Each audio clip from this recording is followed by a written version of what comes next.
দুঃখী কৃষ্ণদাস নিজের হাতে নূপুরটি পরিয়ে দিয়ে রাধা গোবিন্দের যুগল চরণ দর্শন করতে পেরেছেন বলে সেদিন থেকে নাম হলো তার শ্যামানন্দ। সুধী মণ্ডলী, এই যে গুরুর কৃপা লাভ করার পরে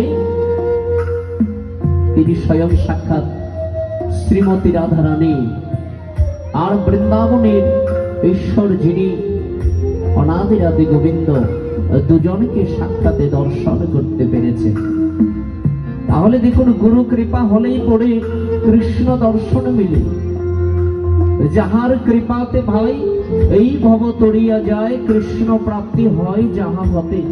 ভগবান পাবেন কোথায়? ভগবানের কাছে কিভাবে যেতে হয়, ভগবানের কাছে যাওয়ার রাস্তা করে দিই, সেটি আদৌ আমরা জাগতিক মানুষ যারা আমরা কিন্তু বুঝি না, আমরা জানি না। সেই ভগবানের কাছে যাওয়ার রাস্তাটা দেখিয়ে দেন তিনি হলেন শ্রী গুরুদেব। ভগবানের কাছে পৌঁছানোর মন্ত্রটা যিনি শিখিয়ে দেন তিনিই হলেন শ্রী গুরুদেব।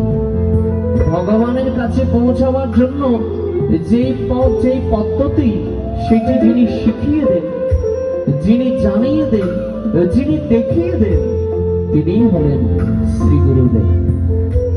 সুধী মণ্ডলী, রামকৃষ্ণ পরমহংস দেবকে যখন বিবেকানন্দ যে প্রশ্ন করেছিলেন, আমি অনেক জায়গায় ঘুরেছি,